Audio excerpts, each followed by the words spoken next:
সবাইকে নমস্কার। আজকের আমি রান্না করব আমার নিজের পালিত হাঁসের ডিম। ডিমগুলি আমি একটু পিস পিস করে নিয়েছি, তার কারণ হাঁসের ডিম একটু স্বাভাবিক শক্ত, এগুলো যদি আস্তে আস্তে থাকে তবে কুসুমগুলোতে স্বাদ লাগে না।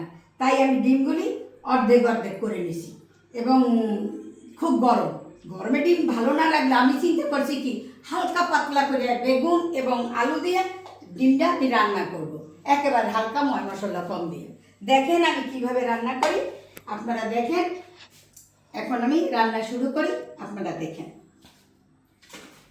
প্রথম আমি চুলা অন করব।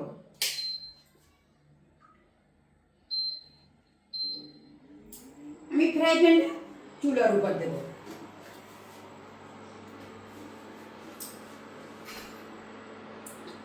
কড়াইটা গরম হোক, এসে আমি ডিমগুলি একটু হলুদ এবং লবণ দিয়ে একটু মেখে নেব।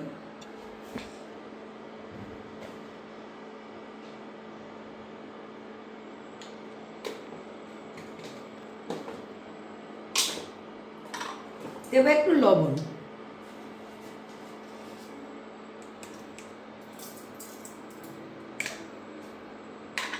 এর ভিতরে দিয়ে দেবো একটু সরিষার তেল। ডিমটা লবণ এবং হলুদটা মাখার জন্য যে আমি একটু সরিষার তেল দিয়ে নিই, তবে গায়ে গায়ে ভালো করে হলুদ টলুদ মাখামাখি হবে, এই জন্য আমি একটু সরিষার তেল দিয়ে নিলাম। ডিমগুলি এখন আমি আজকে দিয়ে একটু নাড়াই চাড়াইয়ে মেখে নেব। এখন আমি দেব ফ্রাই প্যানে সরিষার তেল ডিমটা ভাজার জন্য।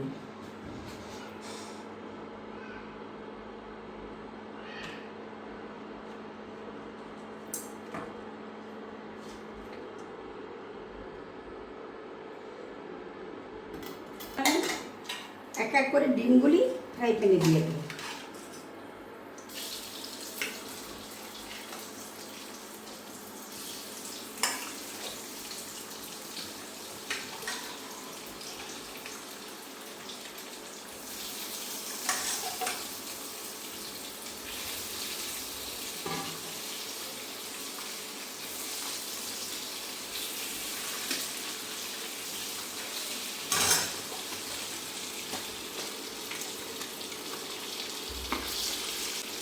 কাঁচা ডিম বেশি নাড়াচাড়া করতে হবে, করা যাবে না, তাই আমি আস্তে আস্তে এগুলিকে একটু ভেজে নেব।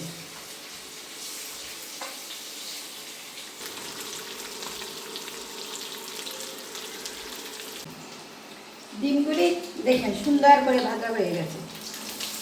ডিমগুলি এখন আমি তুলে নেব।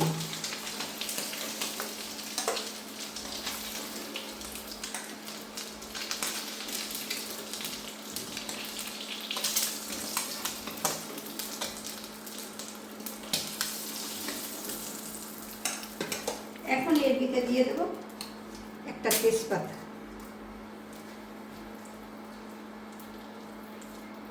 দেব কিছু জিরা।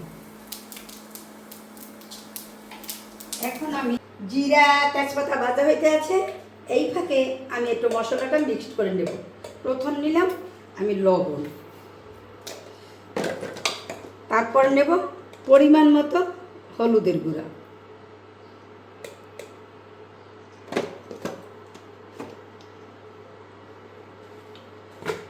নেব পরিমাণ মতো মরিচের গুঁড়া। এই রান্নাটায় আমি পেঁয়াজ রসুন কিছুই দেব না, এটা আমি একটা নর্মালি রান্না করব। আর কিছু জিরা এবং ধনিয়ার বাটা, এটা আমি সে সময় দিয়ে দেব। এখন মশলাটা একটু করার জন্য, লেমিনেট করার জন্য আমি একটু জল দিয়ে দিলাম।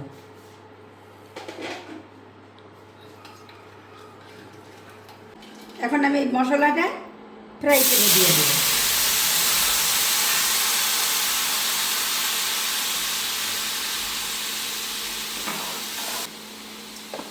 এই কষানো মশলার ভিতরে দিয়ে দেবো আলুগুলো।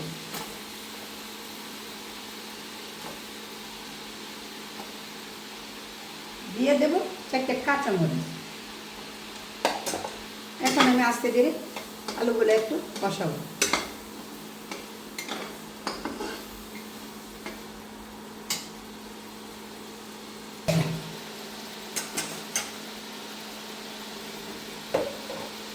মশলাটা কষানো হয়ে গেছে, এখন দিয়ে দেবো আমি একটু গরম জল।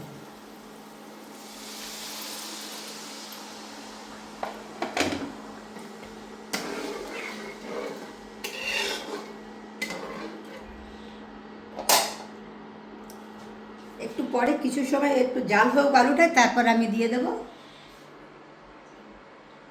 বেগুনগুলি। আলু একটু শক্ত, তাই আলুটা একটু জাল হোক, জাল হবার পর কিছু সময় পরে আমি বেগুনগুলি দিয়ে দেবো। এখন দিয়ে দেবো আমি আলুগুলি খুব সুন্দর করে মোটামুটি সিদ্ধ হয়ে গেছে, এখন আমি দিয়ে দেবো বেগুনগুলি। এখন বেগুনগুলি দিয়ে দেবো।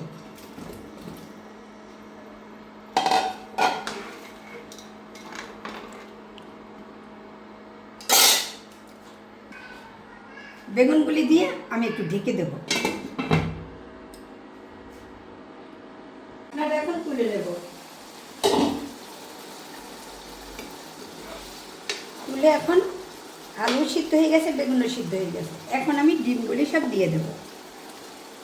ডিমগুলি একটু আস্তে আস্তে দিই, এইগুলো নাড়াচাড়ায় গলে গেল।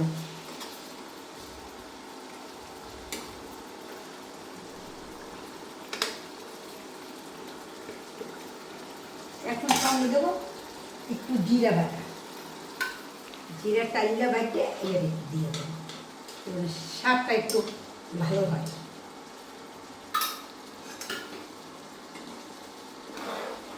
এখন একটু নাড়াচাড়া দিয়ে তরকারিটা নামাই রাখবো। হয়ে গেছে আমার ডিম রান্না।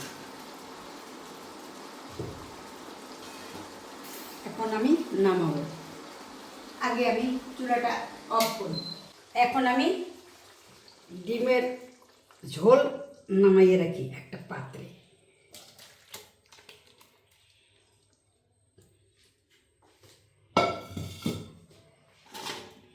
দেখেন ডিমের ঝোলটা আমার কেমন হয়েছে।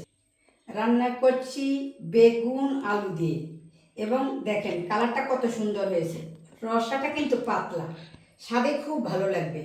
তাই আমার রান্নাটা যদি আপনাদের ভালো লেগে থাকে তবে লাইক করবেন, সাবস্ক্রাইব করবেন, কমেন্ট করবেন, এবং আপনারা সর্বক্ষণ আমার পাশে থাকবেন। সবাইকে আবার একবার ধন্যবাদ।